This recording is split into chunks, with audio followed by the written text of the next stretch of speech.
같이 마음 모두 하나님 앞에 기도드리심으로 사순절 네 번째 수요 예배를 하나님 앞에 드리겠습니다.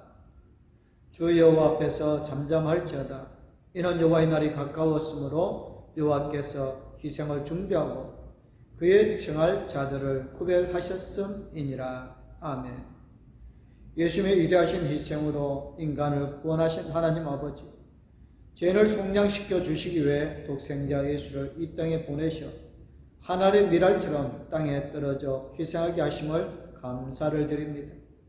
그 사랑을 본받아 저희도 가장 낮은 곳에서 하나님과 주님의 몸된 교회를 섬기게 하시고 아직도 하나님을 믿지 않는 사람들에게 삶으로 희생의 모범을 보여 그들도 예수를 믿어 구원의 길로 인도하게 하시옵소서. 오늘도 말씀 안에서 한 주간 살아갈 길과 생명의 힘을 얻게 하여 주실 줄 믿사옵고 예수님의 이름으로 기도드리옵나이다. 아멘. 찬송 88장 하나님 앞에 찬양 드리겠습니다. 내 진정 사랑하는 친구가 되시는 구주 예수님은 아름다워라. 산 밑에 백합하여 빛나는 새벽별 주님 평안을 길어주옵도다. 내 맘이 아플 적에 그대로 되시며 나 외로울 때 좋은 친구라. 주는 저 산 밑에 백합 빛나는 새벽별 이 땅 위에 이길 것이 없도다.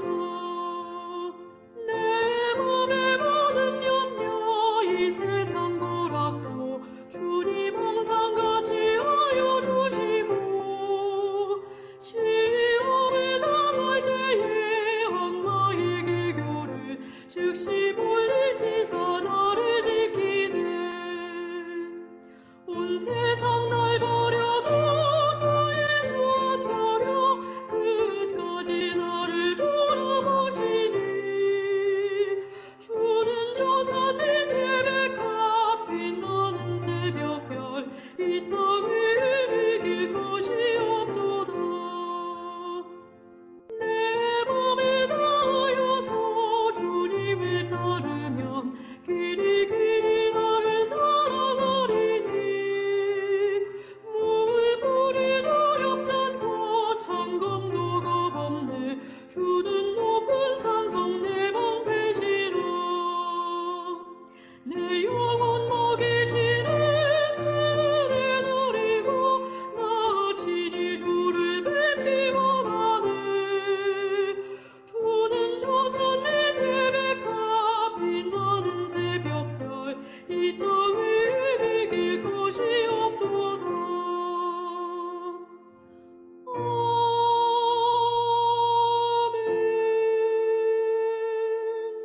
오늘 우리에게 주실 말씀은 시편 23편 1절에서 6절 말씀입니다. 여호와는 나의 목자시니 내게 부족함이 없으리로다. 그가 나를 푸른 풀밭에 누이시며 쉴만한 물가로 인도하시는도다. 내 영혼을 소생시키시고 자기 이름을 위하여 의의 길로 인도하시는도다. 내가 사망의 음침한 골짜기로 다닐지라도 해를 두려워하지 않을 것은 주께서 나와 함께 하십니다. 주의 지팡이와 막대기가 나를 안위하시나이다. 주께서 내 원수의 목전에서 내게 상을 차려주시고 기름을 내 머리에 부으셨으니 내 잔이 넘치나이다. 내 평생의 선하심과 인자하심이 반드시 나를 따르리니 내가 여호와의 집에 영원히 살리로다. 아멘. 찬송 302장 하나님 앞에 찬양 드리겠습니다. 내 주 하나님 넓고 큰 은혜는 저 큰 바다보다 깊다.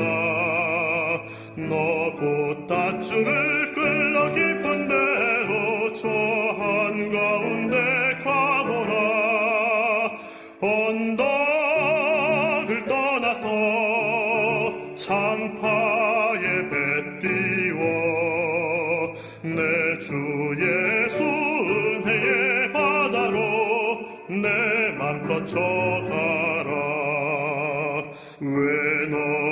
생은 언제나 거기서 저 큰 바다 물결 보고 금인 모르는 깊은 바닷속을 한 번 헤아려 안 보나 언덕을 떠나서 창파에 배 띄워 내 주 예수 은혜의 바다로 내 맘껏 져가라.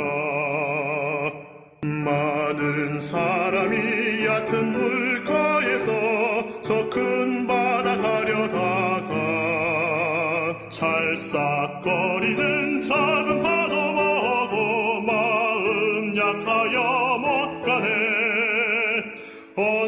언덕을 떠나서 창파에 배 띄워 내 주 예수 은혜의 바다로 내 맘껏 져가라.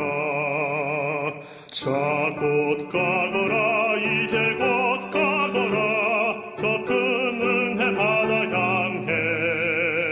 자 곧 내 눈을 저 깊은 데로 가라 망망한 바다로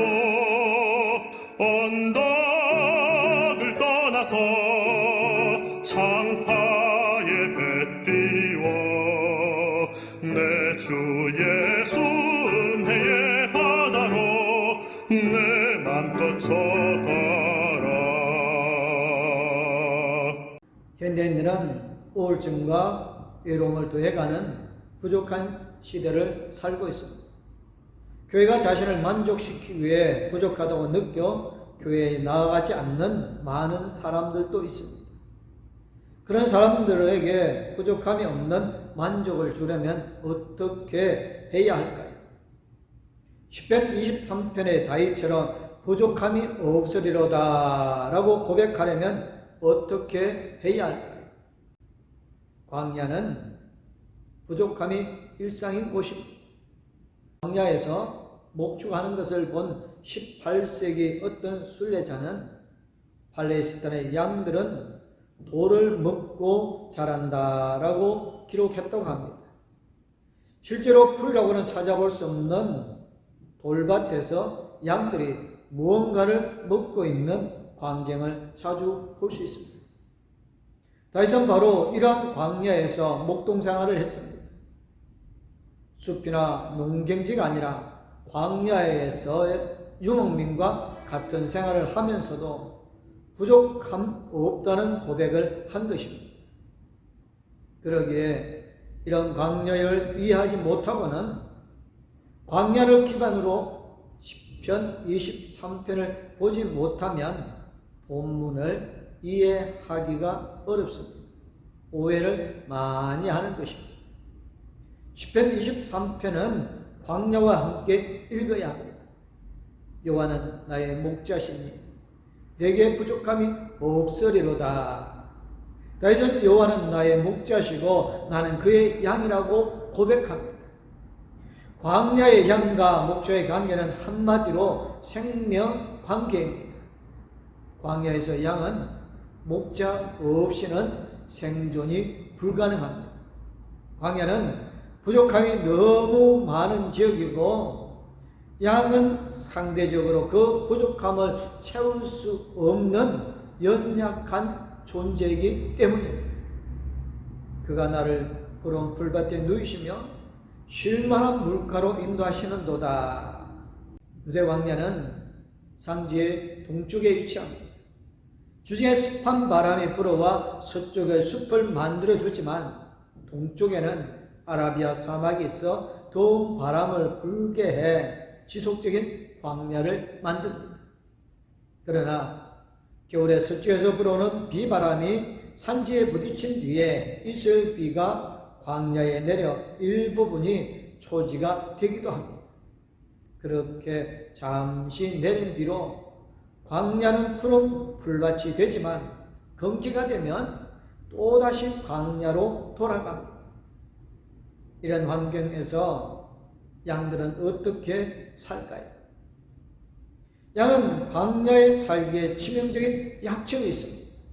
첫째는 양은 기억력이 좋지 않아서 밖에 나가면 집을 찾아오지 못하는 점입니다. 그래서 목자의 인도가 필수적인 것입니다. 예수님이 99마리 양을 두고 길 잃은 한 마리 양을 찾으러 가는 비유를 하신 이유는 그 양이 돌아올 방법을 몰라 그날 밤으로 들 짐승의 밥이 되기 때문입니다. 기억력이 좋지 않으니 전날 먹었던 풀밭도 찾아가지 못합니다. 방금 마셨던 물가도 찾지 못합니다.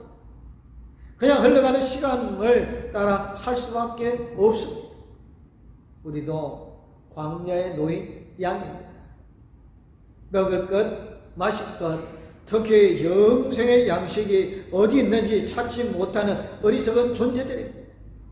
그러기에 목자가 되시는 예수님의 인도하심, 성령님의 불기둥과 구름기둥의 인도하심이 필수적인 존재입니다. 둘째 양은 눈이 나쁩니다. 게다가 생명입니다.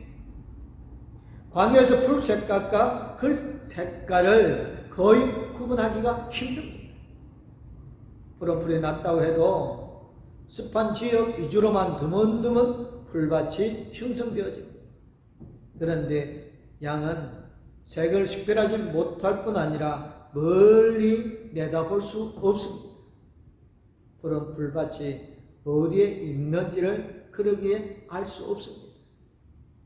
그래서 양에게 목자는 생존을 위한 필수적인 존재입니다. 목자는 멀리 바라보고 양들을 인도할 뿐만 아니라 풀이 났던 자리를 기억해 그리로 인도하기 때문입니다. 내 영혼을 소생시키시고 자기 이름을 여호와의 길로 인도하시는도다. 목자 되신 여호와와 함께하는 삶은 영혼이 회복되어지는 삶입니다. 광야에서 얻는 풀과 물은 상대적으로 그 만족감을 줍니다. 이스라엘에서 광야 트레킹을 갔다가 광야에서 길을 잃어 위험에 처한 여행객이 있었습니다. 한참을 기다려 어렵게 구조가 되었는데 일행 중 한 명이 탈수 증세가 있어 광야의 한 구석에 오물이 떠다니는 물을 먹었다고 합니다. 2리터 가까이 더러운 물을 마셨는데도 탈이 나기는커녕 정신이 들어 영혼이 소생되는 경험을 했다고 합니다. 이처럼 주님은 우리의 영혼을 소생시키는 광야의 샘으로 우리를 인도하십니다. 내가 사망의 음침한 골짜기로 다닐지라도 해를 두려워하지 않는 것은 주께서 나와 함께 하심이라 주의 지팡이와 막대기가 나를 안위하시나이다 라고 사전에 말합니다. 광야의 샘은 대부분 골짜기에 위치합니다. 비는 광야가 아닌 산 위에 내리지만 빗물이 동쪽 광야를 따라서 흘러갑니다. 기드론 시내에서 시작된 계곡은 기드론 골짜기를 이루고 베들레헴 근처를 지날 때는 200m가 넘는 깊은 협곡을 이루게 되어집니다. 샘물도 이런 계곡에 위치합니다. 그러나 이곳에는 물만 있는 게 아닙니다. 하이라나 늑대 같은 덜 짐승이 거기에 숨어 있습니다. 숨어서 양과 같이 약한 짐승들이 나타나기를 기다립니다.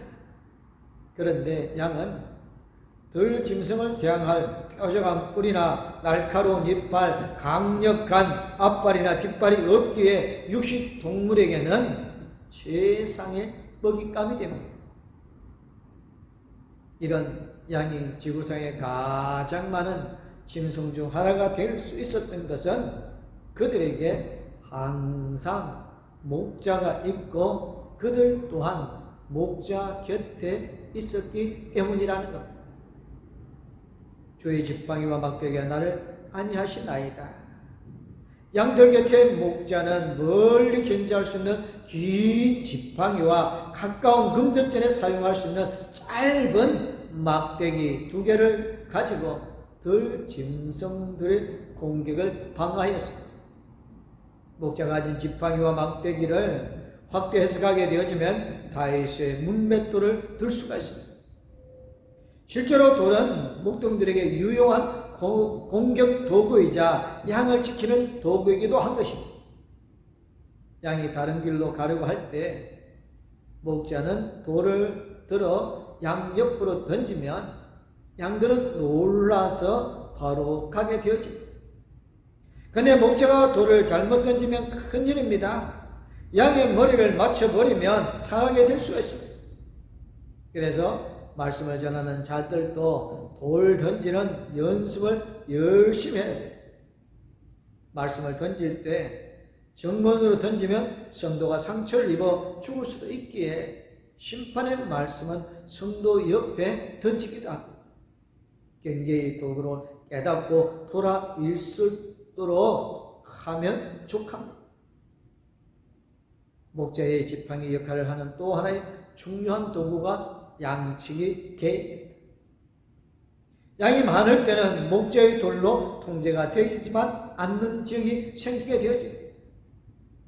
그러면 양치기 개가 그 주변을 돌면서 양들을 너무 외곽으로 나가지 못하게 합니다. 양치기 개는 무리에서 이탈하는 양을 위협해서 무리 안으로 들이고 덜 짐승으로부터 양을 보호합니다. 그런데 멀리서 양치기 개를 보면 참 외로워 보입니다. 양과 너무 친해도 안 되고 양이 무서워해도 안 되는 애매한 위치에 있기 때문에 그렇습니다. 너무 무서우면 양이 스트레스를 받아 도망가고 너무 가까우면 통제가 되지 않기 때문입니다. 목회자의 모습과 닮은 구석이 많습니다. 그래서 목회자는 별명도 양견, 즉 양치기 개라고 할 수가 있습니다. 선한 목자는 예수님이고 목회자는 그 옆에서 양치는 일을 돕는 양치기 개면 족하다는 생각에 그렇게 지었다고 합니다. 주께서 내 원수의 목전에서 내게 상을 차려주시고 기름을 내 머리에 부으셨으니 내 잔이 넘치나이다. 푸른 풀밭과 쉴만한 물가로 양들의 진수성찬이라고 할 수 있습니다. 아무리 푸른 풀밭이라도 방심하면 안 되는 하나가 있습니다. 광야에서 날카로운 가시를 가진 풀들이 많다는 것입니다. 광야 그늘 역할을 해주는 십딘나무나 로뎀나무는 모두가 가시가 있습니다. 이 나무의 잎사귀를 따먹다 보면 얼굴과 머리, 등이 찔기가 쉽습니다. 그러기에 양들이 양우리로 돌아왔을 때 목자는 기름을 들고 문 옆에 서 있다가 양의 상처를 부어줍니다. 치료의 기쁨입니다. 이처럼 목자는 먹을 것과 마실 것과 이어서 연약함을 치료하여 줍니다. 내 평생의 선하심과 인자심이 반드시 나를 따르리니 내가 여호와의 집에 영원히 살리로다. 아멘. 오늘의 표현을 더 살린다면 이 말씀은 여호와가 나의 목자 되실 때 그의 선함과 인자함이 내게 살아있는 모든 날 동안 나를 지휘하게 추적하신다는 뜻입니다. 내가 다른 곳에 가고 싶어도 목자의 눈이 나를 주시하고 계시고 양치기 개가 나를 호위하며 주의 지팡이와 막대기와 돌까지도 나를 보호합니다. 경력이 좋지 않고 공격무기가 없는 연약한 양 같은 우리를 인도의 선을 이루시고 사랑받고 사랑할 수 있는 존재로 만들어 주십니다. 그러나 다른 길로 갔다가 목자의 음성을 듣고 영원한 집 여호와의 집으로 돌아갈 수 있는 것입니다. 우리를 알면 다윗이 말하는 여호와의 집에 대하여 더 깊이 이해할 수가 있습니다. 유대 광야는 석회암으로 이루어져 있어 자연동물이 많이 있습니다. 목자들은 이러한 동물을 개조해서 양우리를 만듭니다. 반원 모양의 동굴 앞에 타원의 모양의 돌담을 쌓고 그 위에 광야에서 자주 얻는 가시 덤불을 올려놓습니다. 들 짐승들이 밤에 뛰어넘지 못하게 하기 위해서 말입니다. 양우리의 가장 취약한 점은 문입니다. 가시가 있어도 허술할 수밖에 없고 양우리의 가시 덤불로 완전히 안전을 보장하기 못하기 때문에 목자들 대부분은 양을 넣고 양의 문 앞에서 잠을 잡니다. 특히 양치기가 없을 때는 더욱 그렇습니다. 그렇게 하나님의 보호가 있는 양우리는 바로 여호와의 집입니다. 예수님은 이런 양우리에서 태어나셨습니다. 양들의 최초의 노랫내가 진동하는 지저분한 양털이 이리저리 날리는 곳에서 태어나셨습니다. 그리고 누일 곳이 없어서 양의 여물동 구유에 누우셨습니다. 하늘의 영광을 버리고 오신 만왕의 왕 구세주가 참 비참하게 오셨습니다. 그러나 여기에는 의미가 있습니다. 예수님이 양우리의 오심으로 우리와 함께하는 선한 목자로 오셨다는 것입니다.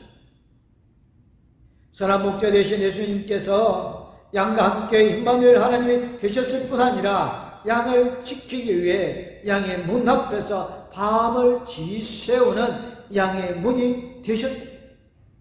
그러니 우리는 양의 문, 여호와의 집에서 안전하게 영원히 거할 수 있습니다. 이처럼 시편 23편은 부족함을 상존하는 광야가 배경입니다. 목동 생활을 했던 다윗은 광야에서 양과 목자의 관계가 어떠한지를 잘 알았습니다. 한마디로 목자를 떠난 양은 하루 만에 죽습니다. 그래서 여호와는 나의 목자시니라는 말은 여호와는 나의 생명입니다 하는 신앙 고백이요, 나는 주님을 떠나서는 단 하루도 살 수 없는 존재입니다라는 고백입니다. 실제로 양은 경력이 좋지 않아서 혼자서 집에 돌아오지 못합니다.